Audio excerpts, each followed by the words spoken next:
Hello everyone. How are you doing today? Great. Are you ready to listen to the most important topic for now? Yeah. I hope so. Senator Bernie Sanders said, "In the richest country on the earth, no one should force mothers to go back to work days or weeks after giving birth." Why? Because it impacts the well-being of the nation.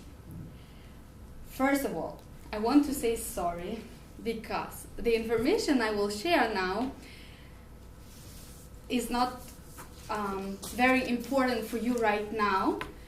And I understand why, because when I was at your age, I wasn't thinking about maternity leave as well. But I want to persuade you that you should start to think about it right now, because when you will become parents, it will be too late to fight for your rights. According to a survey conducted for this speech, most of you answered that the best age for having baby is between 25 and 30 years old. I think most of you are very close to this age. And one of you answered that the best age for having baby is 50 years old.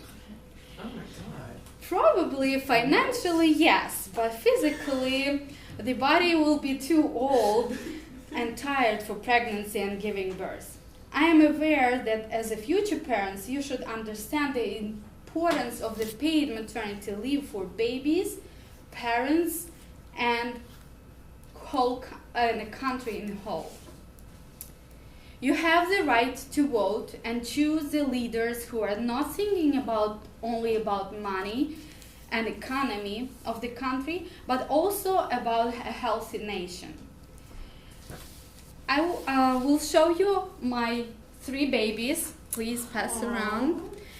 I was on maternity leave. Luckily, in our country, we have maternity leave for 3 years. But it's also craziness. It's enough 1 year. And I know how hard it is to recover after pregnancy, and how it is not to sleep half of the night because your baby is crying during the first year after delivery. I read tons of books and articles on child development about their needs at specific age. Also, I read several articles and opinions on the care crisis and child development problems to support the ideas that both children and parents need extended paid maternity leave in this country. Today, I would like to talk about 3 parties and their gains and losses of the 1-year maternity leave: babies, parents, and the country, or government and workplaces. I want to persuade you that there are much more benefits than drawbacks of the extended maternity leave, and those drawbacks should not force women to choose between a job or a baby, or they should not suffer moms and dads from doing both, taking care of baby and taking care of work problems. There is a solution to care crisis. The most beneficial extended to 1-year maternity leave is for babies, of course. According to Karl Zinsmeister, was a very young hunger for more than for anything else in the world, modern researchers confirm, is a closeness with their mothers and fathers. The old expert views that children needed only basic care until they were 1 year old, and they are now have been demolished. In the article Tips for Going Back to Work After Having a Baby, published in 2017 on the website workingmothers.com, the author tries to encourage moms and give tips on how to be successful and maintain good life-work balance. One of the tips is not to worry that baby will miss you while you are at work. She says that babies don't have a sense of time developed yet, so therefore they will not realize you've gone from home for 10 hours. 10 hours.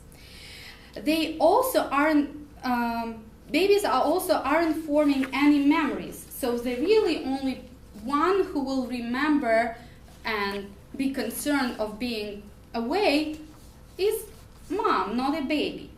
So children need, I think that children need much more than feeding and changing a diaper and protection from danger. The new branch of science support that. It is called epigenetics, the study of genetic expression. It correlates of neonatal contact in human. They did study of DNA methylation patterns show that children who had been more distressed as infants and had received less physical contact had a molecular profile that was underdeveloped for their age. This study is first study to show in humans that the simple act of touching early in life has deeply rooted and potentially lifelong consequences on genetic expression. Imagine if hugs, lullabies, and smiles from parents could protect babies from heartbreak and even help them to pass their exams decades later. The nation will be much more healthier. Moreover, the American Academy of Pediatrics recommends that infants consume only breast meals for the first months of life and then transition to other food while continuing to breastfeed until at least 12 months old. The author of the same mentioned article gives another tip and tries to persuade that although your breastfeeding routine might be impacted being gone for a couple of days on a business trip, it won't harm the bond of mom and the little one. Mom will be still the number one mom in the world in the baby life when she returns. There is also evidence that breastfeeding and infants, babies who are not in a daycare for the first year are protected for some common childhood infections. Studies show that children are more likely to get colds, ear infections, stomach viruses when they are in a group child care settings. Children are our future, so both the government and society should think and care about the healthy growing generation and change the work policies. Now, when we support it on a genetic level, the well-known fact that infant health depends on the time spent with the parents. And I know that most of you were not pregnant and do not have babies, as you answered in their survey. You are not aware what is going through the pregnancy and delivery. I don't want to scare you. It's fine.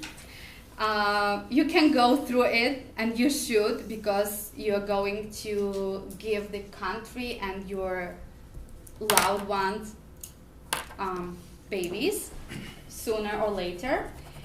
But I hope that you will agree with me after I share the information with you that it is tremendously hard to raise an infant and to work and to stay physically and mentally healthy for mom. And of course, the way out of the care crisis is not to give an infant to the daycare or wait until you are financially stability. The rich country can afford to support moms and children during the first year, issuing regulations and policies for paid extended maternity leave with the right to save the job position. Everyone knows that women undergoes many physical changes during pregnancy. And one professor, asked his student on the exam, what are three main symptoms of pregnancy? And he answered, growing belly, hair loss, and curved legs. The student answered that main symptoms of the pregnancy are belly, curved legs, and hair loss. And the professor answered, when I will deliver baby, you will get the good grade. So these three symptoms are not the main, because a woman has much more unpleasant symptoms than an anecdote, like morning sickness, nausea, tiredness, frustration, and so on and so forth. For example, it is very hard to fall asleep when the baby starts to kick. And the baby, believe me, starts to kick when you lay down and try to calm down. And of course, a mom is very tired. Who can best explain the pain and difficulties a pregnant woman faces as more than pregnant women themselves? In the Cosmopolitan magazine, in 2015 article named What Giving Birth Really Feels Like, according to 18 moms, one of the moms said, I could do this every day. Honestly, it was so much easier to push this baby out than going through this 10 months of pregnancy. And then another mom said that giving birth felt like she was dying. It's not easy. And for you boys, you're not going to go through baby birth, but you're going to be dads who should support your wives in order to have healthy family and happy family. If your wife will not be healthy and happy, you won't be happy.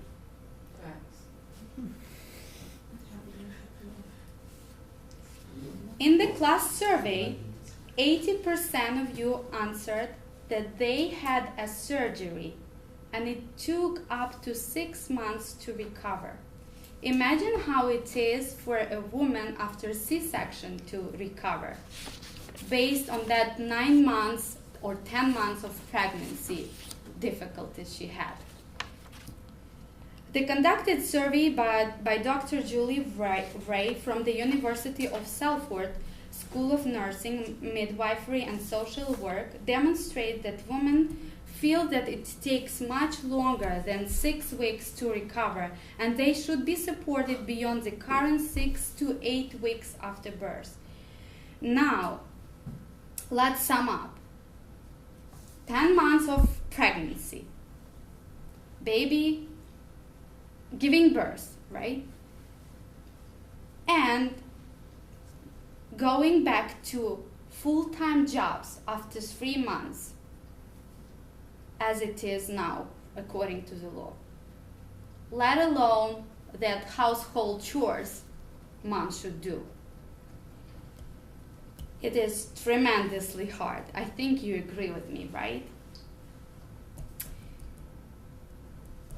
It's hard physically, it's hard emotionally, and it's very hard to fulfill all child's needs that we were talking about earlier. So as we understand that 3 months maternity leave is a fairy tale and nonsense for infants and moms, let's talk about those who think that it is very good for the workplace and moms to come back to work after 3 months after delivery. For sure, for the company, the worker is back to work, her working place, right? She's doing her job.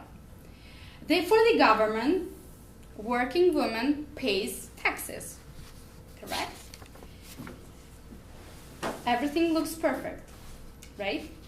But it's not right for the babies and families, because a recent study published in the Georgetown Law Journal proves that it's not right. Faced with too short or non-existent maternity leave, inflexible work schedules, and soaring costs of childcare in the United States, many new mothers temporarily leave the workforce to care for their young children. Sooner or later, the company loses the worker anyway. Last year, Quartz magazine asked new moms to share their experience going back to work. Some were lucky, but some had to quit job anyway. And some just continued to struggle and juggle work, chores, and baby needs. 3 years old Sophie, a database migration manager, went back to work when her daughter was 10 weeks old. And she said that going back to work was hard. Though Sophie had a flexible schedule and daycare was close by, so she was still able to breastfeed the way she wanted to. But about 2 weeks after she went back to work, her daughter got sick. It started as a respiratory virus and then turned into full-blown pneumonia, which left her struggling to breathe. Sophie was planning to taking unpaid leave. As a result, the company suddenly loses its employee, right? Government loses its money. But now, the company has quickly to find someone to substitute that worker. May I ask you to jump to your conclusion, please? You're over time. Over time, okay. And the government should take care and pays for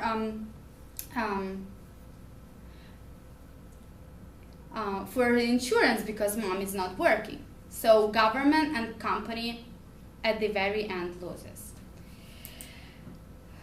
So we understand that there are more gains than losses. So with the only benefits that babies, parents, and even workplaces get when the government support mom during the first year after delivery, I call you first of all to remember that your health and the health of your future children is the most important thing in the world that can never be bought.